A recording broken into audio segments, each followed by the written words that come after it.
Hi guys, मी आहे रुचा जंगले आणि रुचा रेसिपी चॅनलमध्ये सर्वांचं खूप खूप मनापासून स्वागत आहे।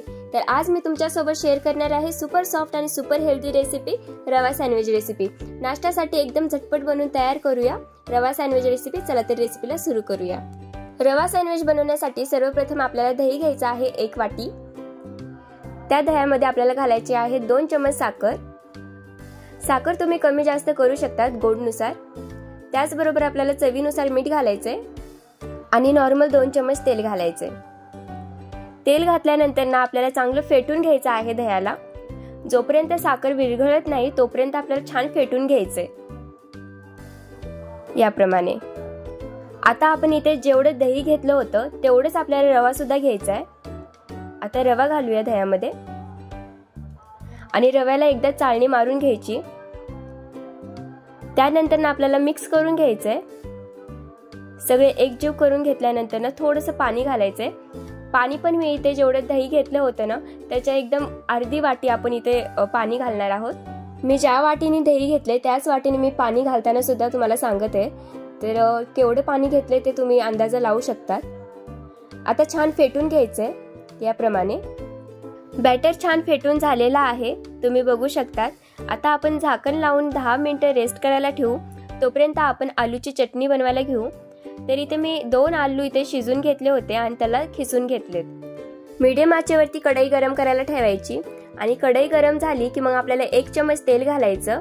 त्याचबरोबर मोहरी घालायची। मोहरी तडकली की मग जिरे घालायचे आणि बारीक कापलेला कांदा घालायचा आणि त्याचबरोबर आपल्याला घालायचे आहेत शेंगदाणे।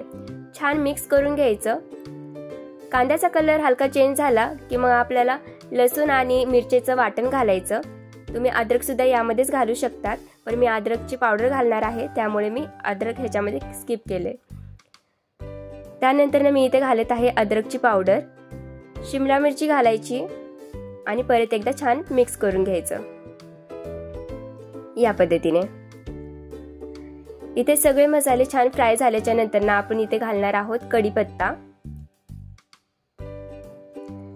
आणि थोडंसं पाणी घालायचंय जेणेकरून खाली चिटकणार नाही। छान मिक्स करून घ्यायचं परत एकदा।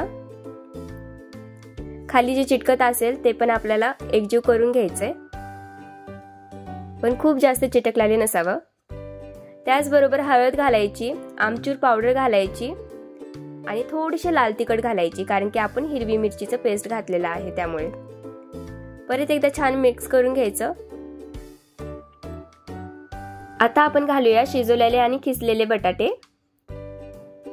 त्याचबरोबर आपण इथं चवीनुसार मीठ घालू आणि आता 1 ते 1.5 मिनिटं छान मिक्स करून घेऊ एकदम कमी आचेवरती। 1 ते 1.5 मिनिटं छान मी इथे मिक्स करून घेतल्यानंतर ना आपली बटाट्याची चटणी बनवून तयार आहे। आता आपण साईडला ठेवू। आता मी इथे घेत आहे 3 ग्लास। त्यामध्ये मी तेल घालते। तुम्ही ग्लास ऐवजी तुम्ही वाट्या सुद्धा घेऊ शकतात एकसारख्या आकाराच्या, किंवा तुम्ही इडली पात्रामध्ये सुद्धा हे बॅटर शिजवून घेऊ शकतात। तरी इथे मी ग्लासचा यूज करत आहे। तर मी ग्लासला सगळीकडे तेल लावून घेतले या पद्धतीने। तर आता आपण घेऊया बॅटर। बॅटरला सुद्धा आपण 10 मिनिटं रेस्ट करायला ठेवलं होतं, ते रेस्ट करून सुद्धा झालेलं आहे। आता 1 वाटी रव्यासाठी मी इथे 1 पॅकेट इनोचं घेतलंय। इनो टाकल्यानंतर आपल्याला लगेच थोडंसं पाणी घालायचं, म्हणजे लवकर रिॲक्ट होतं इनो, आणि छान मिक्स करून घ्यायचंय। पूर्ण एकजीव करून घ्यायचं आहे, म्हणजे इनोला एका साईडलाच ठेवायचं नाही, पूर्ण बॅटरमध्ये मिक्स करून घ्यायचं या पद्धतीने। तुम्ही बघू शकतात की जे बॅटर आहे ते असं फुगलेलं आहे। बॅटर छान फेटून झाल्यानंतर ना इथे मी बॅटर हे ग्लासमध्ये टाकून घेते आणि ग्लासमध्ये टाकल्यानंतर ना लगेच आपल्याला शिजवायला ठेवायचं आहे हे बॅटर। तर मी ज्या वेळेस मसाला बनवून तयार केला होता बटाट्याचा त्याच वेळेस मी इथे कुकरमध्ये 1 ग्लास पाणी घातलं आणि स्टँड ठेवला आणि पाणी उकळायला ठेवलं। आता मी 3ही ग्लासमध्ये इथे बॅटर टाकून घेते। मी इथे ग्लासमध्ये 3-3 चम्मच टाकून घेतले बॅटर। आता आपल्याला इथे 2 वेळेस टॅप करून घ्यायचंय या पद्धतीने। टॅप झाल्यानंतर ना आपल्याला पाणी उकळलेलं आहे का नाही ते चेक करायचं। इथे पाणी उकळून तयार आहे। आता हे जे ग्लास आहेत ते आपल्याला यामध्ये ठेवायचे। मी इथे शिजवण्यासाठी कुकरचा वापर करतेय. तुम्ही कुकरऐवजी तुमच्याकडे जे काही अवेलेबल असेल ते तुम्ही यूज करू शकता. इथे ग्लासला मी ऍडजस्ट करून घेते. आता आपण झाकण ठेवून 15 मिनिटे शिजून घेऊया. 15 मिनिटे झाले आहेत, तुम्ही बघू शकतात. आता आपण चाकू घालून चेक करून घेऊया शिजलेत का नाहीत. तर चाकू एकदम व्यवस्थित साफ आलेला आहे, म्हणजेच आपलं हे जे आहे बॅटर ते शिजलेलं आहे.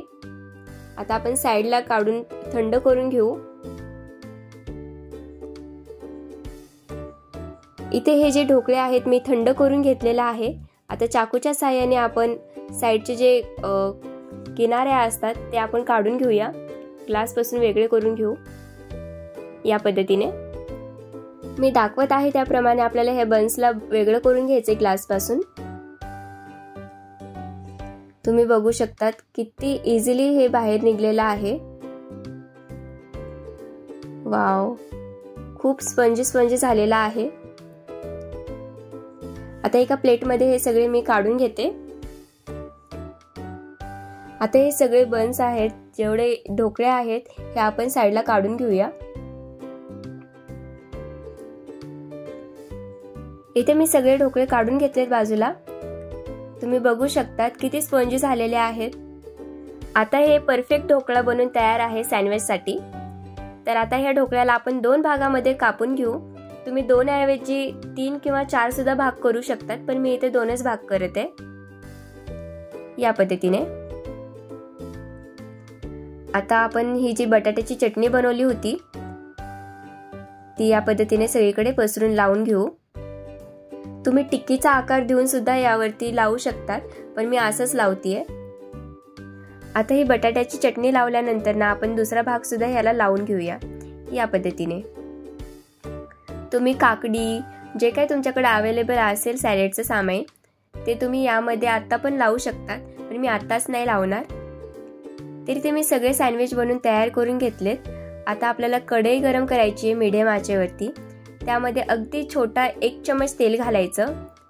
त्यामध्ये घालायचं आहे आपल्याला मोहरी आणि तीळ घालायचा आहे 2 चिमूट. कढीपत्ता घालूया थोडासा. आणि हे जे सँडविच आपण बनवलेत ते आपल्याला त्यामध्ये ठेवायचे आहेत कढईमध्ये. तुम्ही कढईऐवजी तुम्ही तव्याचा सुद्धा वापर करू शकतात, पण माझ्याकडे कढई होती म्हणून मी कढईचा वापर केलाय. दोन्ही साईडनं आपल्याला छान भाजून घ्यायचंय.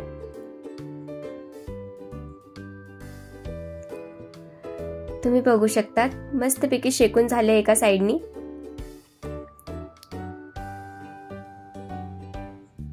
आहा, दोन्ही साईडनी 1-1 मिनिट मी छान परतून घेतलेला आहे सँडविचला. आता मी हे साईडला काढून घेते. नाश्त्यासाठी सुपर सॉफ्ट आणि सुपर हेल्दी रेसिपी बनून तयार आहे. तर कशी वाटली ही सँडविचची रेसिपी ते नक्की कमेंट करून सांगा. आणि चॅनलला लाईक करा, शेअर करा, सबस्क्राईब करा. पुन्हा भेटूया अशाच एक नवीन रेसिपींसोबत. थँक्यू.